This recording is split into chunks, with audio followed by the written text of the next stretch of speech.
मेरे सामाजिक परिवार के सभी सदस्यों और यह वीडियो देखने वालों को नमस्कार। भारतीय रक्षा मंत्री राजनाथ सिंह ने आज चीन को सीधी चुनौती दे दी है।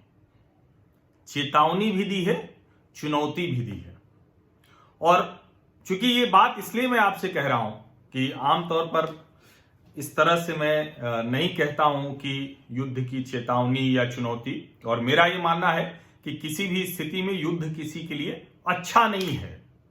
लेकिन ग्लोबल टाइम्स कहे, ग्लोबल टाइम्स के पत्रकार कहें, चीन का जो प्रोपेगेंडा मीडिया है वो कहे कि भारत की सरकार कुछ नहीं कर रही है, चीन ने सैनिकों का जमावड़ा कर दिया, चीन फाइटर जेट्स लेकर आ रहा है और भारत की सरकार चुपचाप बैठी है, प्रधानमंत्री मोदी चुपचाप बैठे हैं, रक्षा मंत्री कुछ नहीं बोल रहे हैं, विदेश मंत्री कुछ नहीं बोल रहे हैं, तो वहां तक तो समझ में आता है। वो उनका प्रोपेगेंडा मीडिया है और चीन ने इसी प्रोपेगेंडा मीडिया के जरिए कहें कि हर देश के लोकतंत्र में अपना एक कहीं कहीं जहां से उसको लूप होल मिला।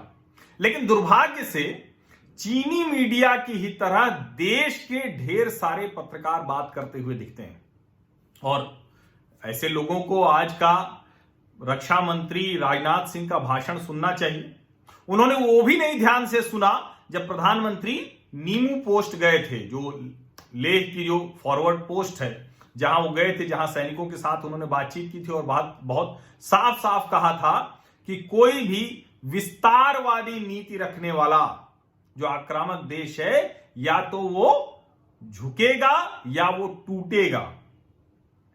इससे कड़ा संदेश किसी देश का प्रधानमंत्री क्या दे सकता है?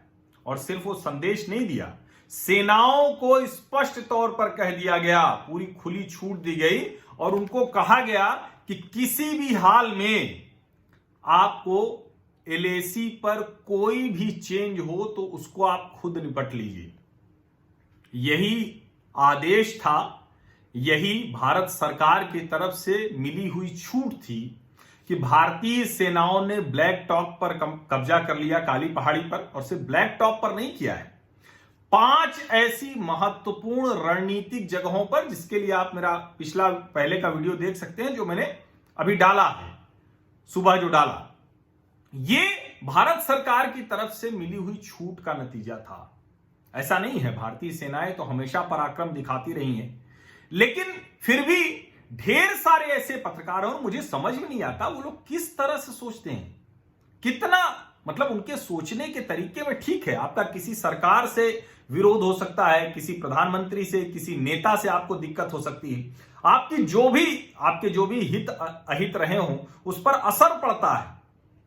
लेकिन इस सब के बावजूद क्या जब देश चीन जैसे एक राक्षस, एक तानाशाह देश से लड़ रहा है, उससे युद्ध की मुद्रा में है, और मैं बार बार कहता हूं कि युद्ध की मुद्रा में तो हमेशा रहा, अब तो हम बात कर पा रहे हैं, वरना चीन आता था और घुस आता था और फिर थोड़ा सा पीछे आके कहता था अच्छा ठीक है स्टेटस को बना लेते हैं। लेकिन इस सरकार ने इस बार तय किया कि स्टेटस को नहीं चलेगा, आपको पीछे जाना पड़ेगा। और यही वजह थी कि कई जगहों पर भिड़ंत हुई, कई जगह पर जिसको कहें कि प्राणघातक लड़ाई हुई, हमारे सैनिक वीरगति को प्राप्त हुए, लेकिन चीनी सेनाओं को भी तगड़ा झटका लगा, 100 से ज्यादा सैनिक मारे गए। और अभी जो स्पेशल फ्रंटियर फोर्स तेंजिन जो कमांडर हैं, तिब्बती कमांडर थे जो वीर गति को प्राप्त हुए, उनके अंतिम संस्कार के समय में जो भारत माता की जय और तिब्बत देश की जय का नारा लगा, उसने चीन को हिला दिया है। लेकिन दुर्भाग्य से ग्लोबल टाइम्स के पत्रकारों की तरह भारतीय पत्रकारों को वो दिखता नहीं है। ग्लोबल टाइम्स के पत्रकारों को तो नहीं दिखना चाहिए, वो तो गुलाम हैं, वो तो चाइनीज कम्युनिस्ट पार्टी के बंधक हैं, उनके पेड़ हैं। लेकिन यहां जो पत्रकार हैं उनको कौन रोकता है? आप सरकार की बुराई कीजिए, मोदी की आलोचना कीजिए, खूब कहिए इस सरकार के खिलाफ, लेकिन कम से कम देश की बात जब होती है तो वहां तो थोड़ी शर्म कर लीजिए। या आप देश विरोधी करके ही वो प्रोपेगेंडा चलाएंगे, और वो प्रोपेगेंडा से आपको क्या मिल रहा है वो आप जाने। वो पता नहीं किस हित के चक्कर में ये सब कुछ आप कर रहे हैं, क्योंकि इतना ज्यादा देश विरोधी हो जाना कि आप ग्लोबल टाइम्स की तरह, ठीक ग्लोबल टाइम्स जैसी हेडलाइन, उसी तरह की बातचीत कि देखिए वो तो युद्ध करने जा रहा है, देखते हैं हमारे प्रधानमंत्री क्या बोलते हैं। आज रक्षा मंत्री राजनाथ सिंह ने स्पष्ट तौर पर कहा कि जिन देशों ने हमारी संप्रभुता के साथ खिलवाड़ करने की कोशिश की, उनको हमारी वायुसेना ने बहुत तेजी में, बहुत समय से एक तैयारी के तौर पर, एक वहां सामान पहुंचाने के तौर पर, एक उपकरण पहुंचाने के तौर पर जो काम किया है भारतीय वायुसेना ने, वो सीधे सीधे संदेश है। और रक्षा मंत्री राजनाथ सिंह ने कहा, जब 5 राफेल के इंडक्शन की सेरेमनी हो रही थी, जिसमें फ्रांस की रक्षा मंत्री फ्लोरेंस पार्ली भी शामिल थी, उन्होंने कहा कि ये जो राफेल शामिल हो रहे हैं, ये पूरी दुनिया को बहुत कड़ा संदेश है, पूरी दुनिया को। ये राजनाथ सिंह ने अपने भाषण में कहा, और उस वक्त दुनिया भर में उसे देखा जा रहा था, क्योंकि राफेल की जो चर्चा हुई थी, राफेल को लेकर तो हमारे यहां जो विपक्षी पार्टी के नेता है राहुल गांधी, उन्होंने तो क्या क्या प्रोपेगेंडा खड़ा कर दिया था झूठ बोल बोल के। और आज जो राफेल आया, जो चीन के J-20 से सुपीरियर है, श्रेष्ठ है। उन्होंने कहा कि ये सिर्फ इतना भर नहीं है कि ये इंडक्शन भर हो रहा है, ये 2 लोकतंत्रों के बीच में, भारत और फ्रांस के बीच में लोकतांत्रिक मूल्यों को, और एक चीज और राजनाथ सिंह ने कही है रक्षा मंत्री के तौर पर, कि हम सिर्फ अपनी टेरिटरी की बात नहीं कर रहे हैं, पूरे इंडो पैसिफिक रीजन में, पूरे इंडियन ओशन रीजन में शांति बनी रहे, इसके लिए भारत काम करेगा। यानी अगर चीन को यह गलतफहमी है कि वो हर जगह घुसता चला जाएगा और भारत इस क्षेत्र में कुछ नहीं बोलेगा, तो ये उसको अपने दिमाग से निकाल देना चाहिए। और बार बार LAC का नाम लिया और कहा कि LAC पर भारतीय वायुसेना ने जिस तेजी के साथ अपने एसेट्स तैनात किए, वो भरोसा पैदा करता है। और आज की खबर है, आज की, कल रात से लगातार आर्मी डिप्लॉयमेंट हो रहा है। आर्मी ट्रक्स, आर्मी की जो कहें कि जितने भी साजो सामान, सुविधा, कहा जा रहा है, जो सोर्सेस से निकलकर खबरें आ रही हैं कि भारत सरकार ने सेनाओं को अगले 6 महीने के लिए तैयारी करने को कह दिया है। रसद के तौर पर, उनकी सामग्री के तौर पर, जिसमें उनके कपड़े हैं, जूते हैं, हथियार हैं, टैंक और तोपों की तैनाती कर दी गई है। मैंने आपको सुबह भी बताया था कि दिन के उजाले में हम ये सब कर रहे हैं, हम रात में चोरी छिपे नहीं कर रहे हैं, हमें वीडियो नहीं जारी करना है, हम कोई दूरदर्शन से वीडियो नहीं जारी करा रहे हैं। ये सारा का सारा भारतीय सेनाएं अपनी सीमा की जो सुरक्षा है, संप्रभुता की रक्षा के लिए वो कर रही हैं।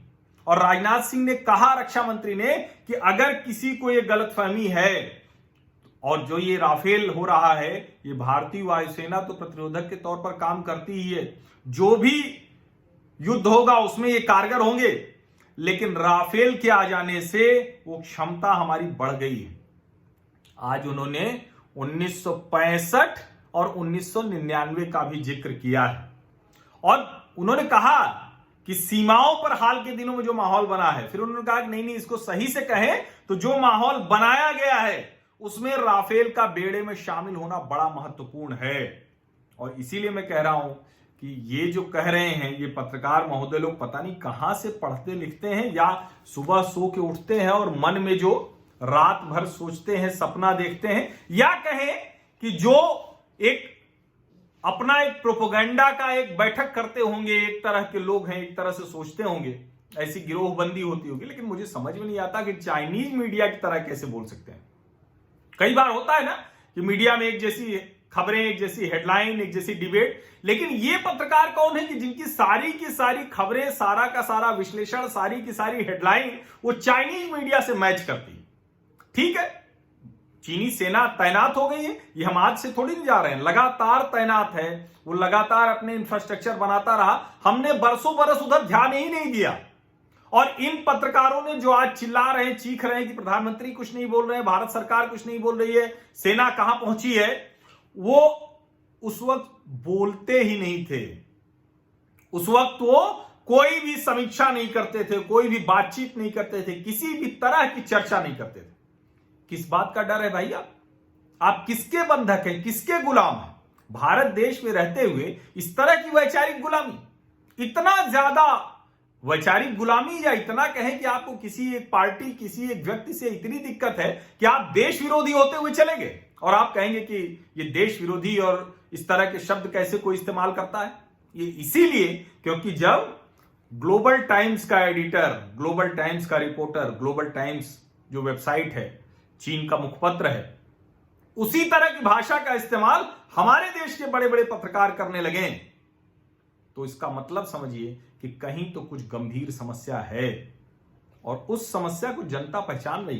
कई बार लोग कहते हैं कि आप नाम लीजिए, किसका किसका नाम लेंगे, लेकिन अब तो आप लोग सब उनकी खबरें देखिए ना।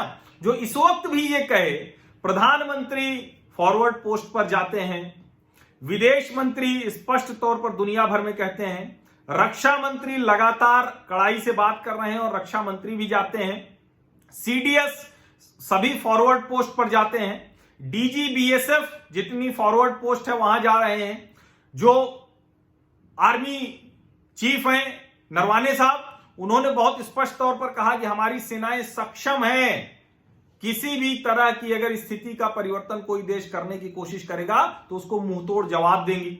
हम चौकियों पर कब्जा कर लेते हैं फॉरवर्ड पोस्ट पर, हमारे पास रणनीतिक बढ़त हो जाती है, लेकिन इन चीन के वैचारिक गुलाम पत्रकारों को नहीं दिखता कि भारत क्या कर रहा है।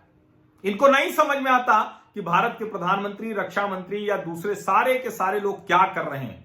इनको भारतीय सेना की ताकत नहीं दिखती। हां, ये जरूर कहेंगे कि भारतीय सेना की ताकत का हम बिल्कुल सम्मान करते हैं, लेकिन ये कैसे हो गया, कैसे घुस आई चीनी सेनाएं। इस तरह के बेहुदे प्रश्न पूछने वाले ये वैचारिक गुलाम, उनको पता होना चाहिए कि आज एलएसी का जिक्र करके एक तरह से सीधी चुनौती और चेतावनी दी है चीन को कि अगर आप नहीं मानेंगे तो आपके खिलाफ वो सब काम करेंगे। और आज बहुत स्पष्ट कहा है कि जो एक प्रोफेशनल आर्मी करती है वो हम करेंगे। कई जगह भारतीय सेना ने घेरेबंदी कर दी है, तार लगा दिया है लिटरली कि अगर इसके पार आए तो फिर आप समझ लीजिएगा।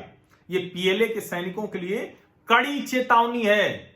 और भारत ने किसी भी अपनी सीमा में, किसी भी अपने एलएसी के इलाके में या पाकिस्तान से सटी सीमा में कहीं भी किसी कमांडर की स्थिति में बदलाव नहीं किया है। अप्रैल मई के बाद से चीन ने अपने जो उसके थिएटर कमांड्स हैं, 3 बार उनके प्रमुखों में बदलाव कर चुका है। 3 बार अपने कई कमांडर्स को उसने बदल दिया है। और तो और जो टुकड़ी रहती है उस पर उसको भरोसा नहीं। जो कहा जाता है कि गलवान में जो सेना बदली गई थी, वो नए रंगरूट लाए गए, खूंखार रंगरूट लाए गए कि ये भारतीय सैनिकों से भिड़ पाएंगे। क्या हश्र हुआ उनका, वो दुनिया देख रही, दुनिया जान रही। दुनिया इस बात को मान रही कि आज की तारीख में भारत सैनिक कार्रवाई के तौर पर, आर्थिक कार्रवाई के तौर पर, या कहें कि हर उस तरह से जिससे चीन को रोका जा सकता है, लगाम लगाई जा सकती है, उसको बहुत सलीके से कर रहा है। स्टेप बाय स्टेप वो चीन की तानाशाही के खिलाफ एक बड़ा प्रतीक बन रहा है प्रतिरोध का। लेकिन हमारे देश के कुछ पत्रकार हैं, वो गजब की वैचारिक गुलामी में डूबे हुए हैं। अब इससे ज्यादा वो क्या देश के खिलाफ कर सकते हैं?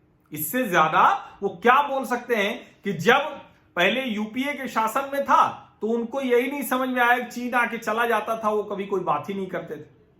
और आज जब भारत की सरकार, भारत की सेनाएं किसी भी हाल में अपनी जमीन को बिल्कुल छोड़ने को तैयार नहीं है, उस जगह को भी छोड़ने को तैयार नहीं है जहां कुछ उगता नहीं है, जहां कुछ भी उगता नहीं, उसको भी छोड़ने को तैयार नहीं, क्योंकि भारत माता की जमीन वो इसलिए नहीं तय होगी कि अच्छा किसी जगह पर कुछ उगता है या नहीं उगता है। अगर ऐसे होगा तो सारी पहाड़ियां, सब कुछ धीरे धीरे हम छोड़ते हुए चले जाएंगे, लेकिन ऐसा नहीं होने वाला है। और आज रक्षा मंत्री राजनाथ सिंह ने राफेल की इंडक्शन सेरेमनी में बहुत, ये कड़ी निंदा वाला मसला नहीं है जो मीडिया में मजाक बन गया था होम मिनिस्टर रहते उनके। आज जो उन्होंने कहा है, उन्होंने कहा कि हमने दुनिया के देशों को बता दिया है कि हम अपनी संप्रभुता और सीमा की सुरक्षा के लिए कुछ भी करेंगे। ये आप सभी लोगों को पता होना चाहिए और दुनिया के सारे देश भारत के साथ खड़े हैं। ये आप लोगों को जानना बहुत जरूरी है। बहुत बहुत धन्यवाद। और मैं हर वो खबर जो चीन से जुड़ी है या भारत के हितों से जुड़ी कहीं से भी है, उसको आपको जरूर बताऊंगा। हो सकता है कई बार चीन से जुड़ी ऐसी खबर बताऊं जो आपको लगे कि इसमें सीधे भारत कहां है, लेकिन दुनिया के देश अगर चीन के खिलाफ इस तरह से तैयार हो रहे हैं तो उसमें भारत है।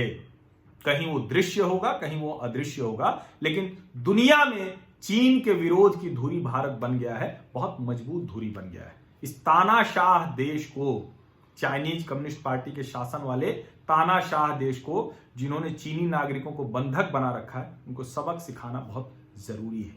चीन की ऐसी की तैसी। बहुत बहुत धन्यवाद आप सभी लोगों का।